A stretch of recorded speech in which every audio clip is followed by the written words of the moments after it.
आपकी सफलता डिपेंड करती है आपके बेसिक्स पे, आपका नींव कैसा है। अगर आपका नींव स्ट्रांग है तो आप जरूर सफल होंगे। हेलो दोस्तों, मैं हूं अनन्या और स्वागत करती हूं आपका अपने यूट्यूब चैनल वीजा क्लासेस पर। कल हम लोगों ने पढ़ा था क्लास 6 की एनसीईआरटी का फर्स्ट चैप्टर इकाई 1 का, जिसमें हमने जाना था विविधता। और विविधता क्या है, विविधता और असमानता में क्या अंतर है, ये सारी चीजें हमने कल देखी थी। आज उसी का हम सेकेंड चैप्टर देखेंगे कि भेदभाव और विविधता, अर्थात भेदभाव क्या है और विविधता से वो कैसे अलग है। तो कल हमने जाना था कि विविधता क्या है। देखिए, कल आपको अगर याद हो और आपने पहला क्लास देखा हो तो उसमें हमने बताया था कि विविधता से तात्पर्य है लिंग, भाषा, रंग रूप, धर्म इत्यादि में क्या विभिन्नता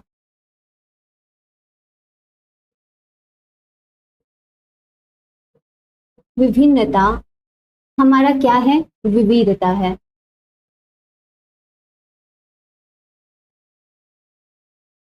विविधता है।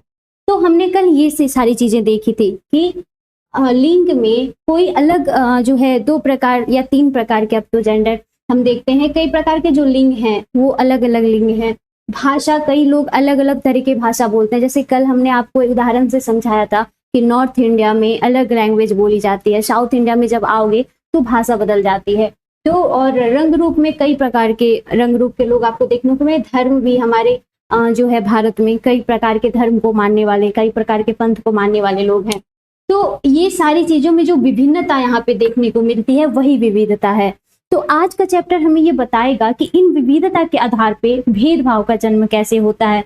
चैप्टर पे आने से पहले मैं आपको कुछ चीजें समझाना चाहती हूँ, आप ध्यान से सुनेगा, यहीं से आप समझ पाओगे कि भेदभाव क्या है और भेदभाव का जन्म कहाँ से होता है। देखिए, एक शब्द है हमारे पास पूर्वाग्रह।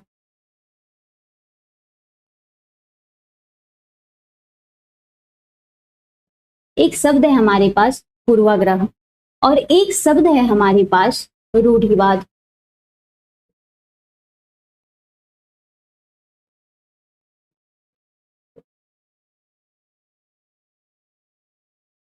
अब आपको पता है पूर्वाग्रह और रूढ़िवाद क्या है?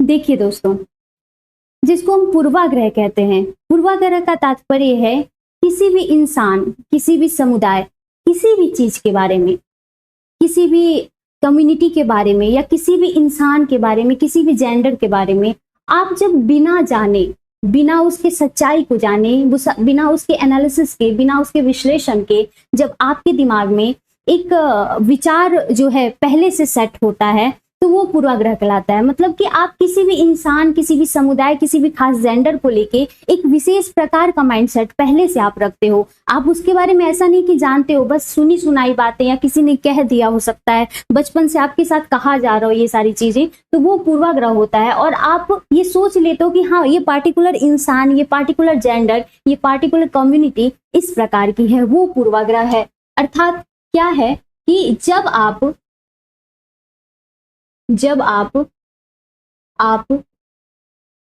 किसी विशेष जाति,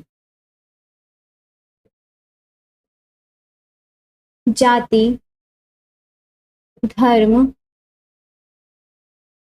व्यक्ति, लिंग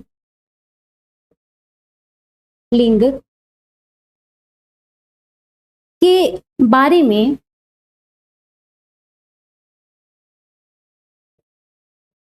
बारे में पूर्व अवधारणा रखते हो। आप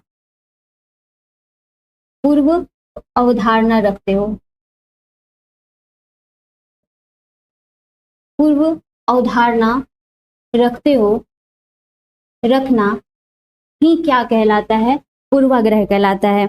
उदाहरण के तौर पे आमतौर पे ये कहते हुए सुना गया है कि लड़कियां जो हैं वो हवाई जहाज नहीं उड़ा सकती, लड़कियां क्या है वो पायलट नहीं बन सकती हैं।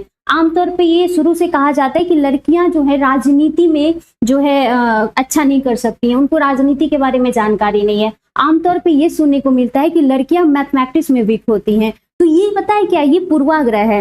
ऐसा नहीं है कि सारी लड़कियां जो है मैथमेटिक्स में वीक होती हैं, हो सकता है कोई लड़के भी हो सकते हैं कि मैथमेटिक्स में वीक हो, और ये भी नहीं है कि जो लड़कियां हैं हवाई जहाज नहीं उड़ा सकती। ये एक सुनी सुनाई और बनाई गई एक अवधारणा है जो हमारे माइंड सेट में सेट है और हम उसी को फॉलो करते आ रहे हैं। ये पूर्वाग्रह है। जब आप किसी के बारे में जानते नहीं हो, जब आप किसी के बारे में पूरी जानकारी नहीं रखते हो और केवल कही गई बातों में या किसी के द्वारा बनाई गई अवधारणा को मानते चले आ रहे हो, ये पूर्वाग्रह है। और उसी का एक हम रूप देखते हैं, ये रूढ़िवाद।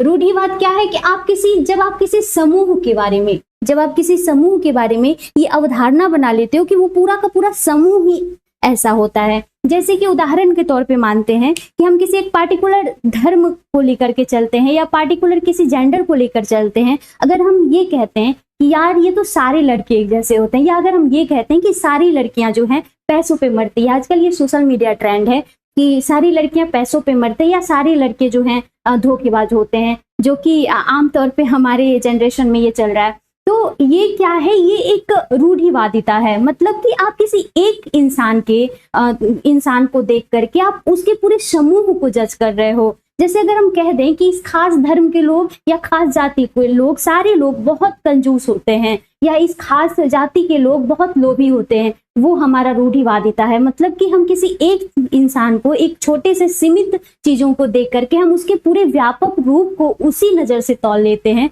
वो रूढ़िवादिता है। आई होप आप पूर्वाग्रह और रूढ़िवादिता को समझ गए होंगे और इसके अंतर को भी समझ गए होंगे। तो दोस्तों आपको पता है ये जो पूर्वाग्रह है और ये जो रूढ़िवादिता है, यही जो है भेदभाव को जन्म देती है। कैसे ये भेदभाव को जन्म देती है? ये भेदभाव की जननी है।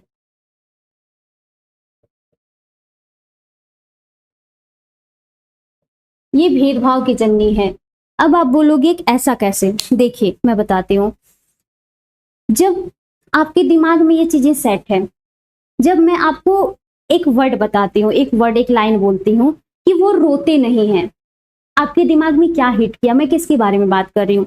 ऑफ कोर्स मैं लड़कों के बारे में बात कर रही हूँ। जब कोई ये कहता है कि लड़के रोते नहीं हैं, ये एक पूर्वाग्रह है जो हमने लड़कों को लेकर बनाया गया है कि लड़के रोते नहीं हैं, या लड़के रोने से सच में अब आज भी अभी के टाइम में भी लड़के रोना नहीं चाहते। उनको ये लगता है कि अगर मैं रो रहा हूं तो लोग मेरा मजाक बनाएंगे, क्योंकि उनको बचपन से यही सिखाया गया कि तुम तो लड़के हो, तुम रो नहीं सकते हो। ये जब हम सोचते हैं, या फिर हम जब ये सोचते हैं कि तुम तो लड़की हो, तुम्हारा कार्य क्या है, घर तक सीमित है, बाहर के कार्य जो है पुरुष देखेंगे, घर के कार्य लड़कियों का जो है लड़कियां उसका रिस्पॉन्सिबिलिटी लेके रखी हैं। तो फिर ऐसा क्या हो जाता है कि हम इस आधार पे भेदभाव करने लगते हैं। कैसे करने लगते हैं? कि जब हम अपनी पूर्वाग्रह को व्यवहार में ले आते हैं, जब हम जो सोचते हैं वही हम करने लगते हैं, वहां पे भेदभाव का जन्म होता है। आज की एनसीईआरटी आपको यही चीजें बताएगी। तो चलिए थोड़ा सा एनसीईआरटी पे कदम रखते हैं और देखते हैं आपकी एनसीईआरटी क्या कहती है।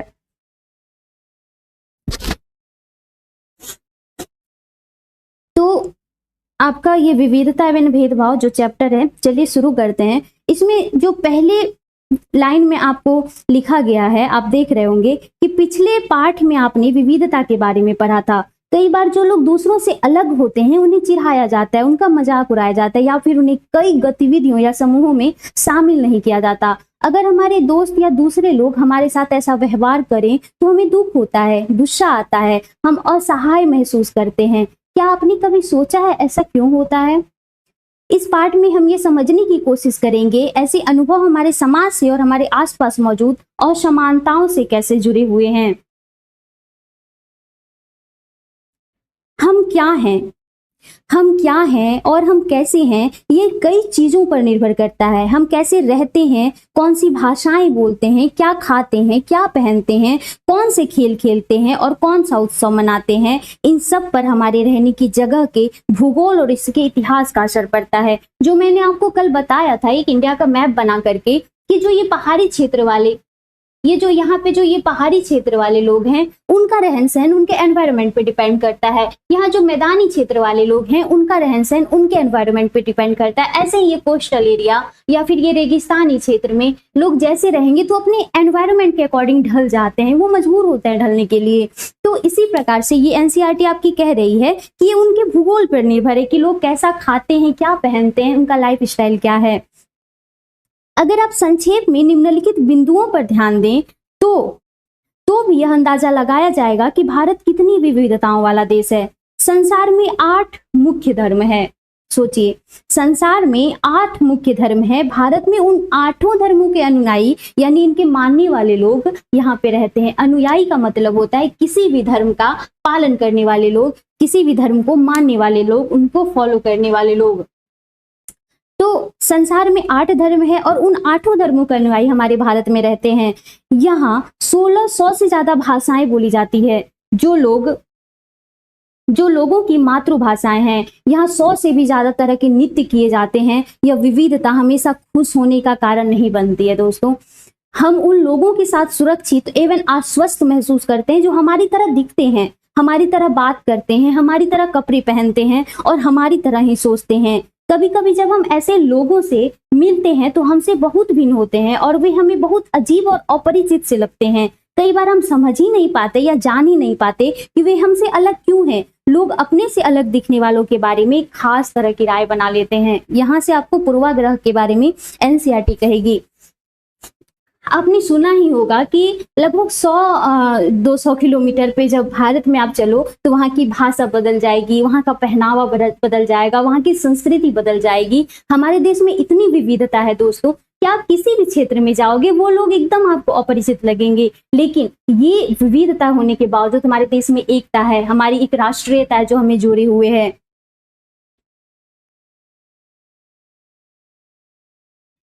इनमें से कुछ कथन ये जो यहाँ पे दिया गया है कि पूर्वाग्रह उन कथनों को देखिए जो आपके ग्रामीण एवं शहरी लोगों के बारे में सही लगे। जिन कथनों से आप सहमत हैं उन पर निशान लगाइए कि आपके दिमाग में ग्रामीण या शहरी लोगों को लेकर किसी भी प्रकार की पूर्वाग्रह है।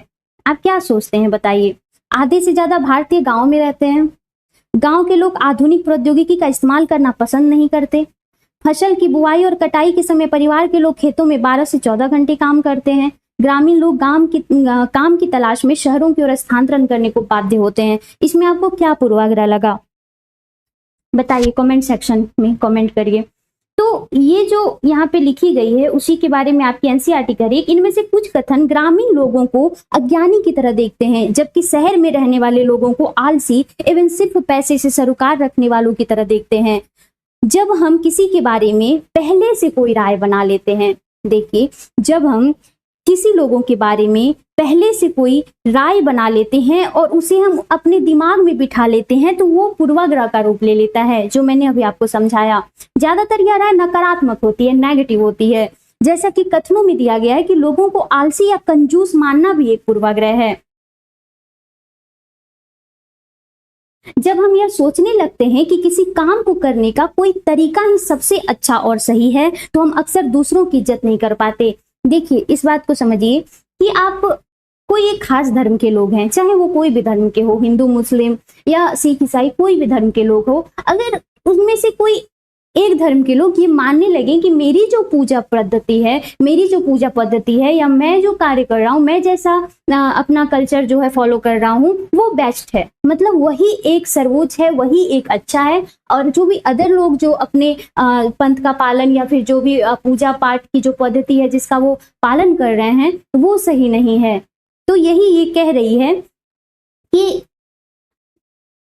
हम दूसरों की ऐसे सिचुएशन में क्या होता है कि हम दूसरों की इज्जत नहीं कर पाते हैं, जो उसी काम को दूसरी तरह से करना पसंद करते हैं। यहाँ पे एनसीईआरटी आपका एक बहुत अच्छा उदाहरण देगी कि उदाहरण के लिए अगर हम सोचें कि अंग्रेजी सबसे अच्छी भाषा है, अंग्रेजी सबसे अच्छी भाषा है, तो हम अन्य भाषाओं को बहुत नकारात्मक रूप से देखेंगे। परिणाम स्वरूप हम उन लोगों की शायद इज्जत नहीं कर पाएंगे जो अंग्रेजी के अलावा अन्य भाषाएं बोलते हैं। देखिए ये चीज क्या है, ये चीज आपको आज भी समाज में देखने को मिलती है कि जो लोग इंग्लिश बोलते हैं, चाहे हिंदी भाषी लोग कितने भी वेल एजुकेटेड हो, कितने भी अच्छे हो, लेकिन जो इंग्लिश बोलते हैं उनका एक अलग समाज में बोलबाला है। इंग्लिश बोलना एक सभ्य समाज का परिचय देता है। आज भी हमारे देश में हमारी अपनी भाषा का ग्लोबलाइजेशन नहीं हो पाया है। क्यों नहीं हो पाया? क्योंकि हम खुद अपने लैंग्वेज को रिस्पेक्ट नहीं देते हैं। जो लोग इंग्लिश बोलते हैं हम सोचते हैं कि हाँ ये बहुत एजुकेटेड है, ये बहुत अच्छे हैं, अरे वाह ये तो इंग्लिश बोल रहा है, और हिंदी भाषी लोगों का उतना वैल्यू नहीं है हमारी सोसाइटी में। तो ये वही बात है, ये वही कह रहा है कि हम उसको नकारात्मक रूप में देखते हैं। परिणाम स्वरूप हम उन लोगों को शायद इज्जत नहीं कर पाएंगे जो अंग्रेजी के अलावा अन्य भाषाएं बोलते हैं। हम कई चीजों के बारे में पूर्वाग्रही हो सकते हैं। लोगों के धार्मिक विश्वास, उनकी चमड़ी का रंग, जिस क्षेत्र से वे आते हैं, जिस तरह से वे बोलते हैं, जैसे वे कपड़े पहनते हैं इत्यादि, अक्सर दूसरों के बारे में बनाए गए पूरा हमारे पूर्वाग्रह इतने पक्के होते हैं कि हम उनसे दोस्ती नहीं करना चाहते। इस वजह से कई बार हमारा व्यवहार ऐसा होता है कि हम उन्हें दुख पहुंचा देते हैं। आप बताइए, क्या आपने कभी ऐसा किया या आपके साथ कभी ऐसा हुआ कि आप अपने क्लास में या आपके क्लास में आपके लिए किसी ने या आपने उसके साथ ये सोच के फ्रेंडशिप नहीं की कि नहीं ये खास धर्म, खास समुदाय या ये इस रंग का है? क्या आपने कभी ऐसा किया है? अगर आपने ऐसा किया है या आपके साथ ऐसा हुआ है तो या तो आपने भेदभाव किया है या आप भेदभाव के शिकार हुए हो। आप बताइएगा। अब यहाँ आपके एनसीईआरटी जेंडर डिस्क्रिमिनेशन की बात करेगी। लड़के और लड़की में क्या भेदभाव है? समाज में लड़के और लड़कियों में कई तरह से भेदभाव किया जाता है। हम सभी इस भेदभाव से परिचित हैं। एक लड़का या लड़की होने का अर्थ क्या होता है? अगर आपसे मैं पूछूं एक लड़का और एक लड़की होने का अर्थ क्या होता है, तो आप क्या बोलोगे? आप बोलोगे यह तो ऐसा ही होता है, हम लड़के या लड़की के रूप में जन्म लेते हैं, राइट?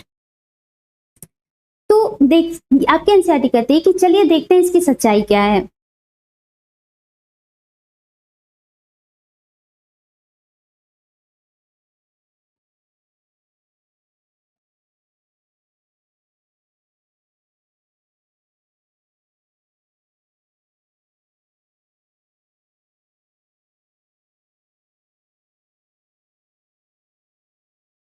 अगर हम इस कथन को लें कि वे रोते नहीं, जो मैंने आपको क्लास के स्टार्टिंग में कहा था कि अगर हम इस कथन को लें कि वे रोते नहीं, तो आप देखेंगे कि यह गुण आमतौर पर लड़कों या पुरुषों के साथ जोड़ा जाता है। बचपन में जब लड़कों को गिर जाने पे चोट लग जाती है तो माता पिता व परिवार के अन्य सदस्य अक्सर यह कहकर चुप कराते हैं कि रो मत, तुम लड़के हो। और ये आज भी होता है दोस्तों। हमारा समाज कोई बहुत बदल नहीं गया। आज भी आप जब देखोगे तो लड़के अगर रो रहे हैं, लड़के अगर अपने इमोशन को बहुत ज्यादा एक्सप्लेन कर देते हैं, तो ये कहा जाता है कि यार इसमें तो लड़के वाली कोई गुण ही नहीं है, ये रो कैसे सकता है, ये रो सकता है भाई, वो भी इंसान है। लड़के और लड़कियां बिल्कुल रो सकते हैं, जब उनका मन करे वो बिल्कुल रो सकते हैं। ये एक पूर्वाग्रह है जो हम लेकर चल रहे हैं कि लड़के रोते नहीं हैं।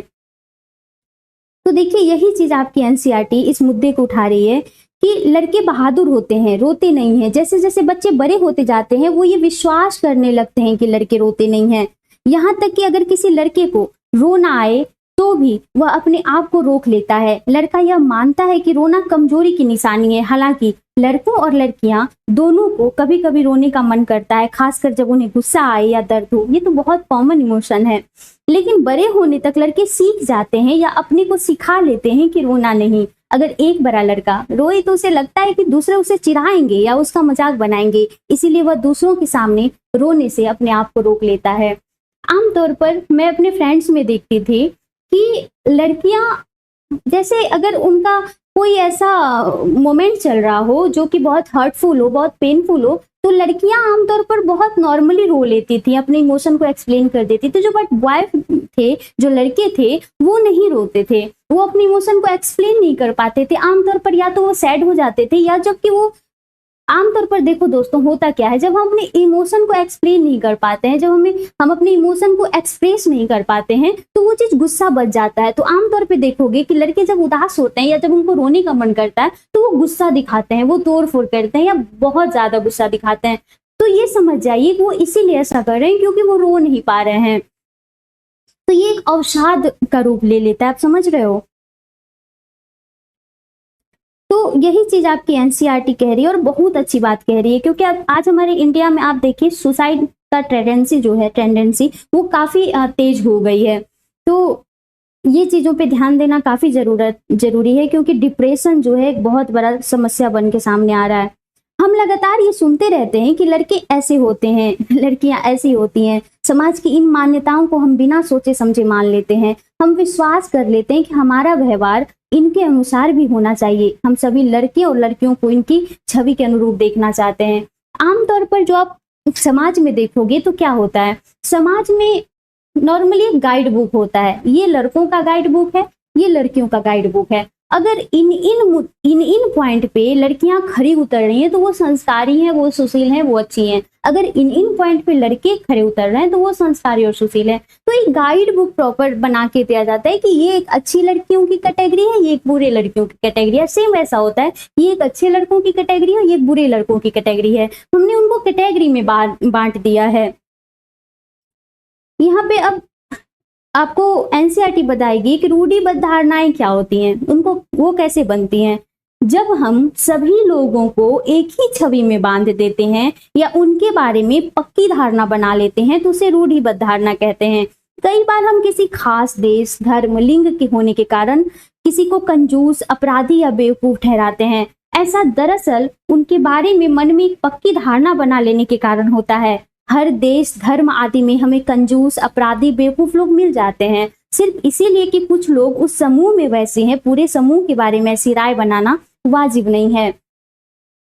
इस प्रकार की धारणाएं हमें प्रत्येक इंसान को एक अनोखे और अलग व्यक्ति की तरह देखने से रोक देती है। हम नहीं देख पाते कि उस व्यक्ति को अपने कुछ खास गुण और क्षमताएं जो दूसरों से अलग करती है उनके पास है। रूढ़िबद्ध धारणाएं बड़ी संख्या में लोगों को एक ही प्रकार के खांचे में जड़ देती है। जैसा माना जाता था कि हवाई जहाज उड़ाने का काम लड़कियां नहीं कर सकती। इन धारणाओं का असर हम सब पर पड़ता है। कई बार ये धारणाएं हमें ऐसे काम करने से रोकती है जिनको करने की काबिलियत शायद हम में हो। आप जब देखोगे लंबे समय तक लड़कियों को वोट का अधिकार नहीं दिया गया। क्यों नहीं दिया गया? क्योंकि ये धारणा एक रूढ़िवादी धारणा थी कि लड़कियों को राजनीति का ज्ञान नहीं होता, लड़कियां क्या जाने प्रशासन क्या होता है।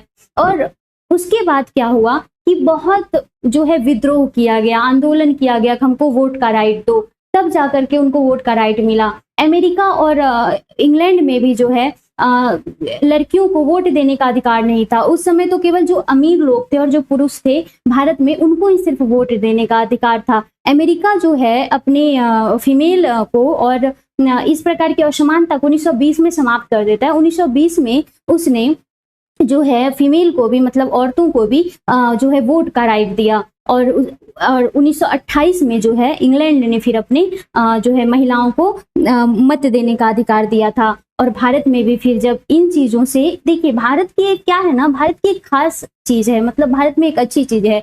भारत क्या करता है कि भारत जब अपने संविधान का निर्माण करता है तो वो अन्य देशों की जो बुराइयां हैं या कमियां हैं उनको वो ध्यान से देखता है और उन चीजों का विश्लेषण करके भारत अपने संविधान का निर्माण करता है। और भारत में जो सिचुएशन स्वतंत्रता से पहले आई हुई थी, जो असमानता को भारत ने झेला था, जो भेदभाव को भारत ने झेला था, भारत की जनता ने झेला था, उन सभी को भारत का संविधान दूर करता है।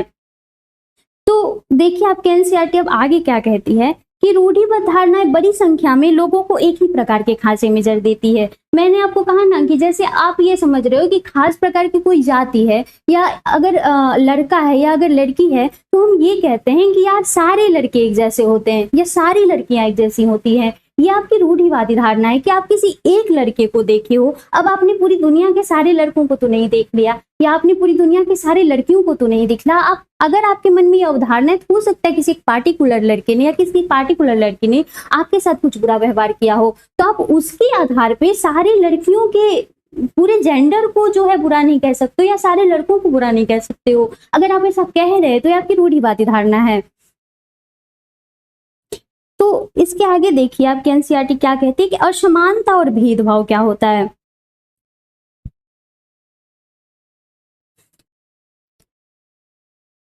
भेदभाव तब होता है जब लोग पूर्वाग्रह या रूढ़िबद्ध धारणाओं के आधार पर व्यवहार करने लगते हैं।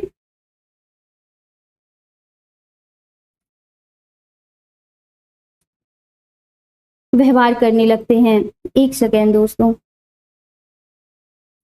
अगर आप लोगों को नीचा दिखाने के लिए कुछ करते हैं, अगर आप उन्हें कुछ गतिविधियों में भाग लेने से रोकते हैं, किसी खास नौकरी को करने से रोकते हैं या किसी मोहल्ले में रहने नहीं देते, एक ही कुएं या हैंडपंप से पानी नहीं लाने देते हैं और दूसरों द्वारा इस्तेमाल किए जा रहे कप या ग्लास में चाय नहीं पीने देते हैं, तो इसका मतलब है कि आप उनके साथ भेदभाव कर रहे हैं। क्या आपने कभी देखा है कि कुछ खास, मैं शुरू में जब गांव में रहती थी तो मैं देखती थी कि कुछ जो उच्च वर्ग के लोग थे या फिर कहीं आसपास ही मैंने देखा कि जो उच्च वर्ग के लोग थे, अगर उनके घर में कोई निम्न जाति के लोग आते थे ना, तो वो उनके लिए एक स्पेसिफिक जो है बर्तन रखते थे, एक स्पेसिफिक कप में उनको एक अलग से एक कप रहता था, उसमें उनको चाय देते थे और जाने के बाद फिर उस कप को धो करके फिर साइड में रख देते थे कि फिर ऐसा सिचुएशन है या ऐसे लोग आए तो फिर हम उनमें उनको उसी में चाय देंगे। तो मैंने इन चीजों को देखा है और वैसे आपकी एनसीईआरटी यही बात कह रही है और आपने भी शायद इस चीज को देखा होगा।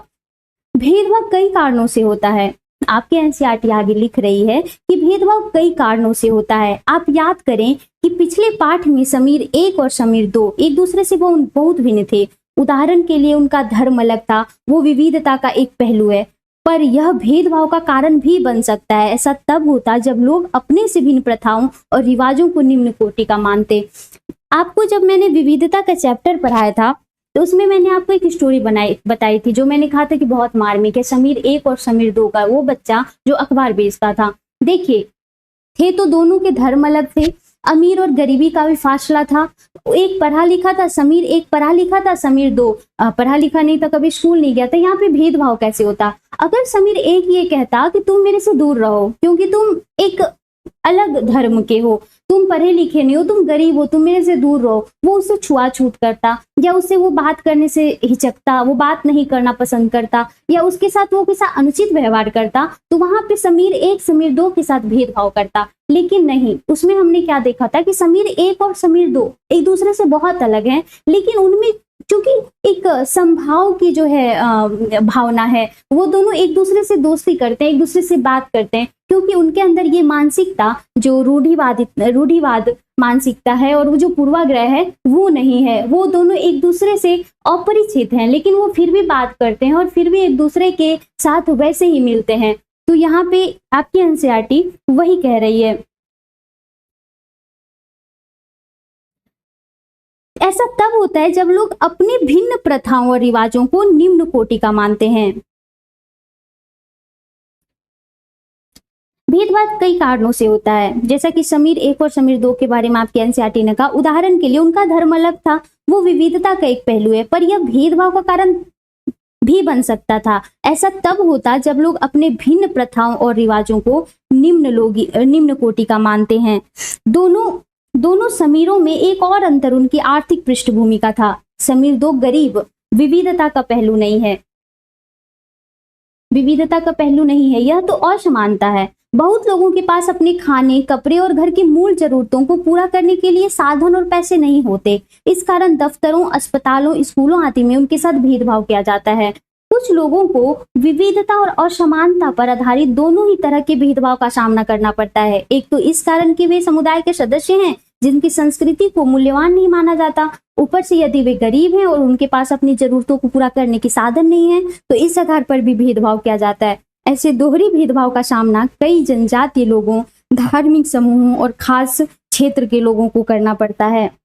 देखिए, एक तो आप कुछ ऐसे समुदाय से बिलोंग करते हो जिसको समाज जो है निम्न कोटि का मानती है, और एक तो आप ऐसे समुदाय से हो और दूसरा जब आपके पास पैसा ना हो, जब आप गरीब हो, तो आप इन दोनों प्रकार के भेदभाव का जो है सामना करते हो। एक तो आपकी संस्कृति के साथ जो भेदभाव हो रहा है और एक जो आपके जो है आपके अमीरी और गरीबी यानी आपके पद और उसको देख करके जो है भेदभाव किया जा रहा है।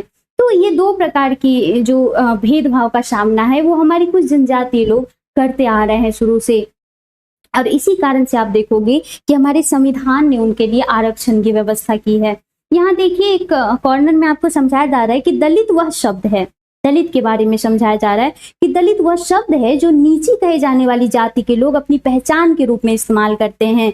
ये वे शब्द को अछूत से ज्यादा पसंद करते हैं।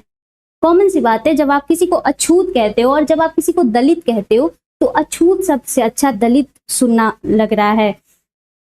ऐसे ही आप एक हरिजन को लेकर के देखोगे, हरिजन को कुछ ऐसे अनुचित शब्दों से जो है बुलाया या संबोधित किया जाता था, बाद में हरिजन शब्द गांधी जी ने दिया तो वो शब्द उनके लिए ज्यादा सही था। तो दलित का मतलब क्या है? आपकी एनसीईआरटी कहती है दलित का मतलब है जिन्हें दबाया गया, कुचला गया। दलितों के अनुसार यह शब्द दर्शाता है कि कैसे सामाजिक पूर्वाग्रह और भेदभाव ने दलित लोगों को दबा कर रखा। सरकार ऐसे लोगों को अनुसूचित जाति के वर्ग में रखती है। भारत के एक महान नेता डॉक्टर भीमराव अंबेडकर ने जाति व्यवस्था पर आधारित भेदभाव के अपने अनुभवों के बारे में लिखा। यह अनुभव उनको 1901 में हुआ था, जब वे केवल 9 साल के थे। वे महाराष्ट्र में कोरेगांव में अपने भाइयों के साथ पिता से मिलने गए थे। चलिए पहले देखते हैं कि भीमराव अंबेडकर थे कौन। डॉक्टर भीमराव अंबेडकर, जिनका जन्म 1891 में और मृत्यु 1956 में हुई थी, वो भारतीय संविधान के पिता एवं दलितों के सबसे बड़े नेता के रूप में जाना जाता है उनको। डॉक्टर अंबेडकर ने दलित समुदाय के अधिकारों के लिए लड़ाई लड़ी थी। उनका महार जाति में जन्म हुआ था जो अछूत मानी जाती थी। महार लोग गरीब होते थे, उनके पास जमीन नहीं थी और उनके बच्चों को वही काम करना पड़ता था जो वे खुद करते थे। उन्हें गांव के बाहर रहना पड़ता था और गांव के अंदर आने की इजाजत नहीं थी। एक सेकंड दोस्तों,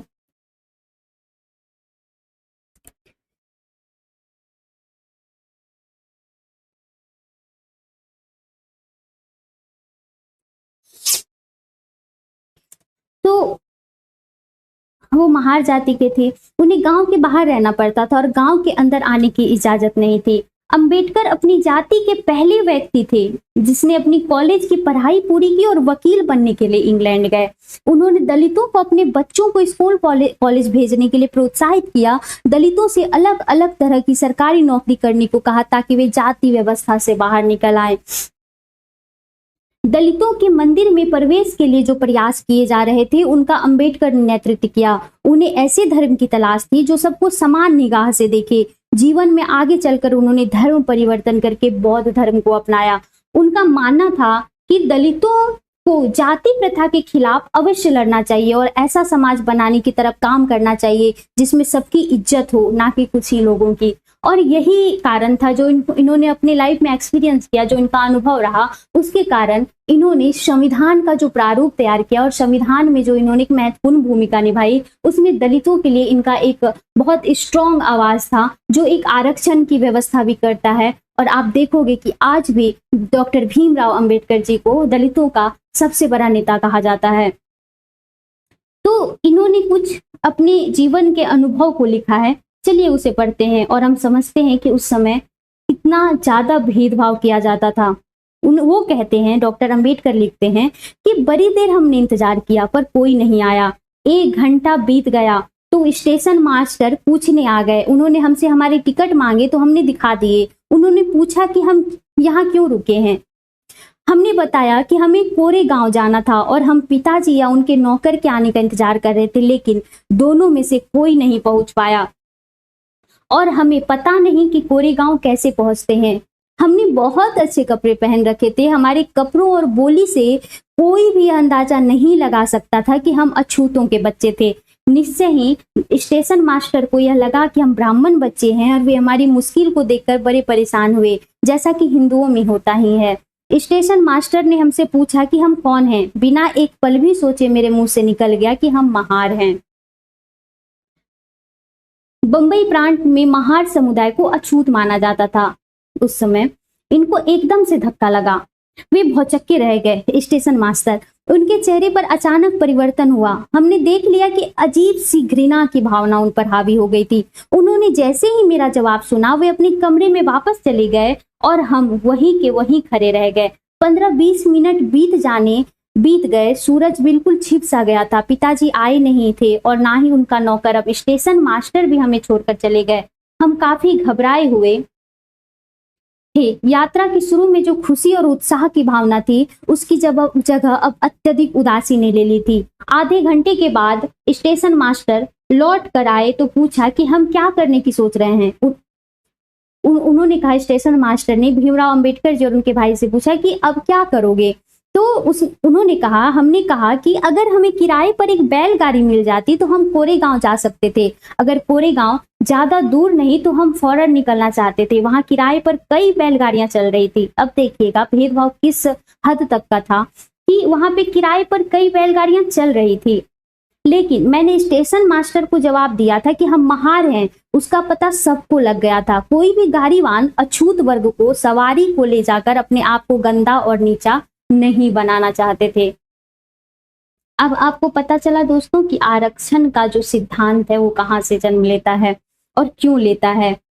हम दुगुना किराया देने को तैयार थे, पर हमें एहसास हुआ कि बात पैसे से नहीं बन सकती। स्टेशन मास्टर जो हमारे लिए गाड़ीवानों से मोल तोल कर रहे थे, चुपचाप खड़े हो गए। समझ नहीं आ रहा था कि क्या करें। ये अंबेडकर जी ने लिखा है, राइटिंग एंड स्पीसीज में, खंड 12 का है ये। तो इसमें उन्होंने अपने जीवन के अनुभव को लिखा है। उस समय क्या था ना कि जब आप देखोगे, जब आप हिस्ट्री को पढ़ोगे ना, तो आपको पता चलेगा कि उस समय पे जो भारतीय समाज में कई प्रकार के भेदभाव थे। वर्ण के आधार पर कई प्रकार के भेदभाव किए जाते थे। जो ब्राह्मण और वैश्य थे, जो पुरोहित वर्ग था, वो अपने आप को उच्च और मतलब भगवान से सीधा ही जुड़ा हुआ बताते थे। और जो शूद्र थे, जिनको ये लोग शूद्र कहते थे, उनको अछूत माना जाता था।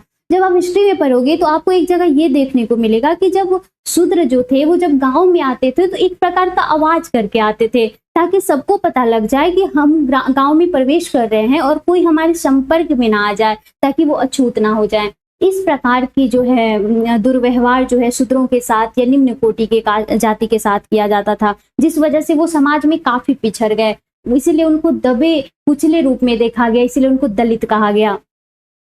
कल्पना करके देखिए कि यह कितना मुश्किल होगा अगर लोगों को एक जगह से दूसरी जगह जाने ना दिया जाए। यह कितना अपमानजनक और दुखदाई होगा अगर लोग आपसे दूर दूर रहें, आपको छूने से मना करें और आपको पानी ना पीने दें। दोस्तों, जब आप इस चीज को समझ नहीं पा रहे हो या अगर आपने अपने जीवन में इसको अनुभव नहीं किया है, तो एनसीईआरटी आपको एक कल्पना कहने को कह रही है। आप कल्पना कीजिए कि अगर सेम व्यवहार कोई आपके साथ करे, आपका कोई छुआ हुआ कुछ खाए ना, आपसे बात ना करे, अगर आप किसी को छू दो तो वो अपने आप को अछूत मानने लगे, स्नान करे, तो आपको कितना हर्ट फील होगा, कितना बुरा लगेगा। तो यही बात आपकी एनसीईआरटी समझाने का प्रयास कर रही है। अब देखिए यहाँ पे एक सब टॉपिक है, समानता के लिए संघर्ष। समाज में जब भेदभाव होने लगता है तो संघर्ष का जन्म होता है। जब आप दो इंसान के साथ, एक के साथ आप एक अच्छा व्यवहार करते हो, दूसरे के साथ एक बुरा व्यवहार करते हो, तो कॉमन सा चीज है, उसके मन में एक विद्रोह का जन्म होगा। और वही विद्रोह जो है एक आंदोलन बनकर के, एक संघर्ष बन के हमेशा हमारे भारतीय समाज में रहा है और महत्वपूर्ण बना रहा है। तो आइए देखते हैं कि समानता के लिए संघर्ष क्या है। ब्रिटिश शासन ने आजादी पाने के लिए संघर्ष किया था। ब्रिटिश शासन से आजादी पाने के लिए संघर्ष किया गया था। उनमें समानता के व्यवहार के लिए किया गया संघर्ष भी शामिल था। दलितों, औरतों, जनजातीय लोगों और किसानों ने अपने जीवन में जिस गैर बराबरी का अनुभव किया, उसके खिलाफ उन्होंने लड़ाई लड़ी। जैसा कि पहले भी बात हुई, बहुत सारे दलितों ने संगठित होकर मंदिर में प्रवेश पाने के लिए संघर्ष किया। महिलाओं ने मांग की कि जैसे पुरुषों के पास शिक्षा का अधिकार है, वैसे उन्हें भी अधिकार मिले।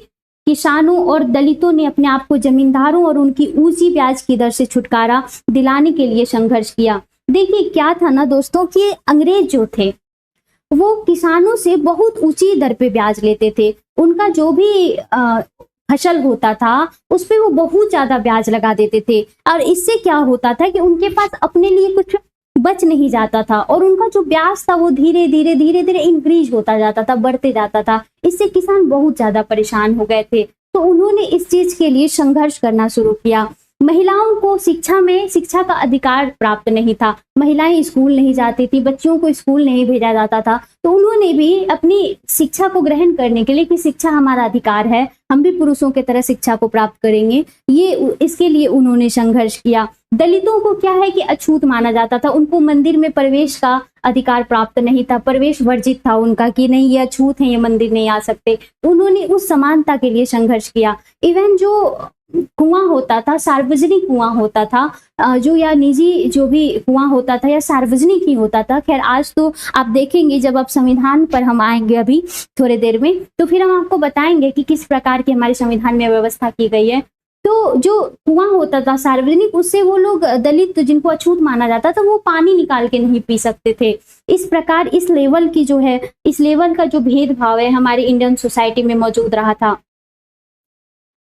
1947 में भारत जब आजाद हुआ और एक राष्ट्र बना तो हमारे नेताओं ने समाज में व्याप्त कई तरह की असमानताओं पर विचार किया।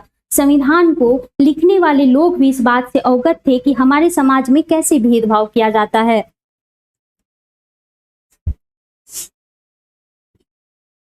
और लोगों ने उसके खिलाफ किस तरह संघर्ष किया है।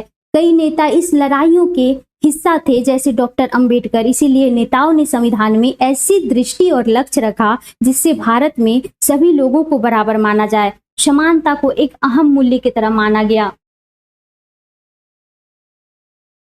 जो हम सभी को एक भारतीय के रूप में जोड़ती है। प्रत्येक व्यक्ति को समान अधिकार और समान अवसर प्राप्त हैं। अस्पृश्यता यानी छुआछूत को अपराध की तरह देखा जाता है और इसे कानूनी रूप से खत्म कर दिया गया है। लोग अपनी पसंद का काम चुनने के लिए बिल्कुल आजाद हैं। नौकरियां सभी लोगों के लिए खुली हुई है। इन सब के अलावा संविधान ने सरकार पर यह विशेष जिम्मेदारी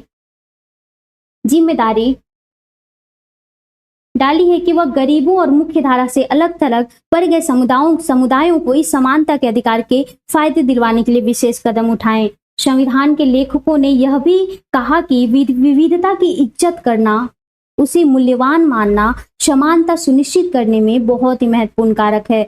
उन्होंने यह महसूस किया कि लोगों को अपने धर्म का पालन करने, अपनी भाषा बोलने, अपने त्योहार मनाने और अपने आप को खुले रूप से अभिव्यक्त करने की आजादी होनी चाहिए। उन्होंने कहा कि कोई एक भाषा, धर्म या त्योहार सबके लिए अनिवार्य नहीं बनना चाहिए। उन्होंने जोर दिया कि सरकार सभी धर्मों को बराबर मानेगी, इसीलिए भारत एक धर्मनिरपेक्ष राज्य है।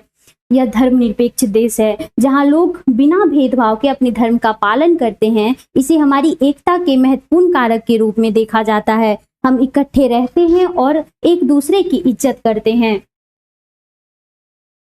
हालांकि हमारे संविधान में इन विचारों पर जोर दिया गया है, पर यह पाठ इसी बात को उठाता है कि असमानता आज भी मौजूद है। समानता वह मूल्य है जिसके लिए हमें निरंतर संघर्ष करते रहना होगा। देखिए, ये चैप्टर तो खत्म होने वाला है। मैं आपको एक चीज समझाती हूँ। दोस्तों, जब भारतीय समाज में इतनी कुरीतियां व्याप्त थी, जबकि इस लेवल पे भेदभाव किया जाता था, दलितों के साथ, जो निचले तबके के जो लोग हैं उनके साथ, गरीबों के साथ बहुत भेदभाव था। हमने देखा है महिलाओं के साथ बहुत भेदभाव था। उनको शिक्षा का अधिकार नहीं था। ऋग्वैदिक एरा में महिलाओं को वेद तक पढ़ने का अधिकार नहीं दिया गया। महिलाएं बहुत ज्यादा प्रताड़ित रही, चाहे वो किसी भी समुदाय की हो। बहुत ज्यादा सती प्रथा इत्यादि जो आप देखते हो, महिलाओं का एक इसी दयनीय रूप को उजागर करता है। इसी प्रकार से कई ऐसे समुदाय के लोग थे जिनके साथ बहुत ही दुर्व्यवहार किया गया। इन सब का पता, इन सारे इतिहास का पता हमारे संविधान निर्माता को था। वो नहीं चाहते थे कि भारत फिर से उन कुरीतियों को जन्म दे या फिर से उन्हीं कुरीतियों को फॉलो करे। इसीलिए उन्होंने संविधान में मौलिक अधिकार का चैप्टर दिया।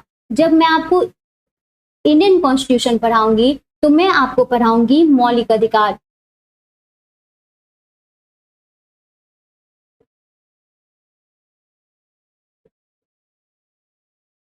अन्य समाज में चाहे इन जो हमारे मौलिक अधिकार हैं इनका उतना महत्व हो ना हो, लेकिन भारतीय समाज में जहां असमानता चरम सीमा पर था, जहां भेदभाव चरम सीमा पर था, वहां इस प्रकार की व्यवस्था करना हमारे संविधान निर्माताओं के लिए एक मजबूरी था। और ये बहुत आवश्यकता था कि हमारा समाज फिर से उन रूढ़िबद्ध धारणाओं को, उस ट्रेडिशन को फॉलो ना करते चले जाए और हमारा समाज फिर से वैसा ना हो जाए। तो इसमें जब आपने अभी देखा कि अस्पृश्यता मतलब छुआछूत, कि तुम निम्न जाति के हो, तुम अछूत हो, तुम ये चीजें यहाँ से पानी नहीं पी सकते हो, तुम मंदिर में प्रवेश नहीं कर सकते हो, मेरे से दूर रहो, हमें छू नहीं सकते हो। इस प्रकार की जो भेदभाव है इसको अस्पृश्यता कहते हैं। और इस अस्पृश्यता को आप आर्टिकल 17 में देखोगे। आप जब अनुच्छेद 17 को देखते हो, भारतीय संविधान का अनुच्छेद 17 देखते हो आप, तो वहां पे आपको अस्पृश्यता का अंत दिखेगा।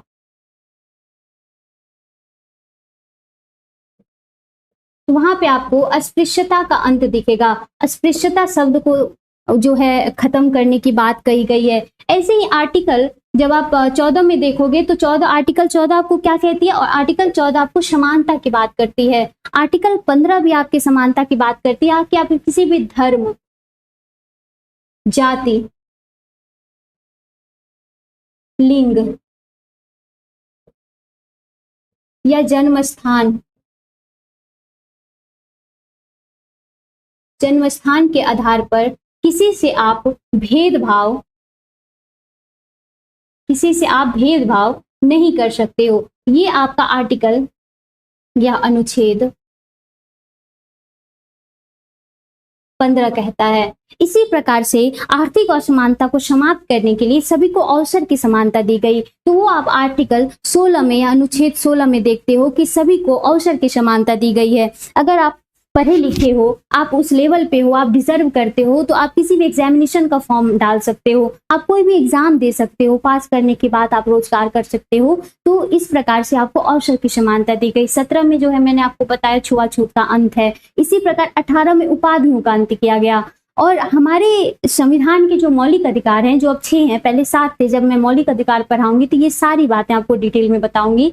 उसमें जो है धार्मिक स्वतंत्रता का सिद्धांत दिया गया कि किसी भी व्यक्ति को कोई भी धर्म मानने, उसको फॉलो करने, उनका प्रबंधन करने का अधिकार होगा। और राज्य की प्रस्तावना में धर्मनिरपेक्ष या पंथ निरपेक्ष, अगर हम कहें तो ज्यादा सही होगा, भारत की प्रस्तावना में पंथ निरपेक्ष को जोड़ा गया। भारत की प्रस्तावना कहती है कि भारत पंथ निरपेक्ष है।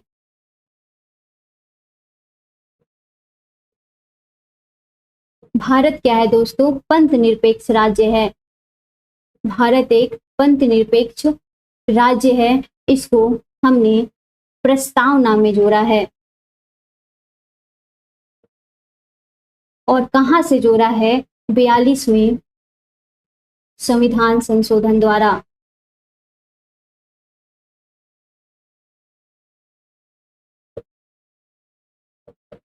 पंथ निरपेक्षता का क्या तात्पर्य है? आप क्या समझते हो? पंथ निरपेक्षता का तात्पर्य है कि भारत का अपना कोई विशेष धर्म नहीं है, अर्थात राज्य किसी भी विशेष धर्म का पालन नहीं करेगी। राज्य हर धर्म को सम्मान के निगाहों से देखेगी, हर धर्म को सम्मान के रूप में देखेगी और सबको समान मानेगी। अर्थात आप अगर चाहो तो आप हिंदू धर्म का पालन कर सकते हो, आप मुस्लिम धर्म का पालन कर सकते हो, लेकिन राज्य किसी विशेष धर्म को भारत का धर्म घोषित नहीं कर रही है। जैसे पाकिस्तान में है, पाकिस्तान एक इस्लामिक कंट्री है। तो इस प्रकार से भारत का कोई अपना धर्म नहीं है, लेकिन हाँ, भारत किसी भी धर्म में हस्तक्षेप नहीं करेगी, बल्कि सारे धर्म को समभाव के रूप में देखेगी, समान देखेगी। तो इस रूप में हमारा भारत एक पंथ निरपेक्ष देश है। और एक पंथ निरपेक्ष देश में ऐसे दंगे अच्छे नहीं लगते हैं दोस्तों। भारत विविधताओं का देश है। भारत अलग अलग धर्मों को, अलग अलग संस्कृतियों को स्वयं में समेटे हुए है। हमारा जो भारत है वो विविधता में एकता वाला देश है। और उस विविधता में एकता वाले देश में ऐसे सांप्रदायिक दंगे, ऐसे धर्म के नाम पर लड़ना, संस्कृति के नाम पर लड़ना हमें शोभा नहीं देता। हालांकि हमारे संविधान में इन विचारों पर जोर दिया गया है, पर यह पाठ इसी बात को उठाता है। असमानता उठाता है कि असमानता आज भी मौजूद है। समानता वह मूल्य है जिसके लिए हमें निरंतर संघर्ष करते रहना होगा। भारतीयों के लिए समानता का मूल्य वास्तविक जीवन का हिस्सा बने, सच्चाई बने, इसके लिए लोगों के संघर्ष, उनके आंदोलन और सरकार द्वारा उठाए जाने वाले कदम बहुत जरूरी है। क्या आपको लगता है कि समानता पूरी तरह से समाप्त हो गया? क्या आपको लगता है कि संविधान निर्माता ने जिस समानता का कंसेप्ट रखा है इंडियन कॉन्स्टिट्यूशन में, क्या वो समाप्त हो गया है? नहीं हुआ है। क्या आप देखते हो कि लड़के और लड़कियों में बिल्कुल भी भेदभाव नहीं है? क्या आप देखते हो कि धर्म में बिल्कुल भी भेदभाव नहीं है? क्या आप देखते हो कि किसी विशेष समुदाय से बिल्कुल भी भेदभाव नहीं किया जाता है? अगर आप ऐसा नहीं देखते हो दोस्तों, तो जरूरत है हमें एक स्ट्रॉन्ग कदम उठाने की, ताकि हमारा देश, हमारा अपना भारत उस समभाव की स्थिति से, उस सद्भाव की स्थिति से जुड़ा हो, उस बंधुत्व के विचारों से जुड़ा हुआ हो, जिसकी बात हमारा संविधान या हमारी प्रस्तावना करती है। तो आज का चैप्टर यहीं पे समाप्त हो रहा है आपकी एनसीईआरटी का, और हम लोग आगे देखेंगे जब हम लोग जाएंगे इकाई 2 में और इकाई 2 में आपको पढ़ना है सरकार के बारे में, लोकतंत्र के बारे में। तो आज का ये चैप्टर यही समाप्त होता है। आप बताइएगा कि आपने क्या समझा, और अगर आपके आसपास इस तरह का भेदभाव या आपके साथ इस तरह का भेदभाव होता है या कोई इस प्रकार का भेदभाव किसी और के साथ कर रहा है, तो जरूरत है आपको वहीं पे इसी रूप में इसको रोकने की और समानता को बढ़ावा देने की। और जरूरत है ऐसे फेक वीडियोस, फेक न्यूज चीजों को अन्य जगहों पर ना शेयर करने की, उसको बढ़ावा ना देने की। आप एक जागरूक नागरिक हो दोस्तों, आप एक भारतीय हो, और हमारा हर एक कदम अपने भारत के लिए होना चाहिए। हमारा धर्म, हमारा समुदाय, हमारी संस्कृति, इन सब से सर्वोच्च होना चाहिए हमारी अपनी राष्ट्रीयता, हमारा अपना संविधान, हमारा अपना भारत। तो बस इन्हीं शब्दों के साथ आज का क्लास खत्म करती हूँ। आई होप आपको मेरी क्लास अच्छी लगी हो। अगर आपको मेरी क्लास अच्छी लगती है तो आप हमारे चैनल को सब्सक्राइब कर दें, हमारे वीडियो को लाइक करें और इसे अन्य के साथ साझा भी जरूर करें। तो चलिए मिलते हैं कल फिर नेक्स्ट वीडियो में। आज के लिए बस इतना ही। जय हिंद।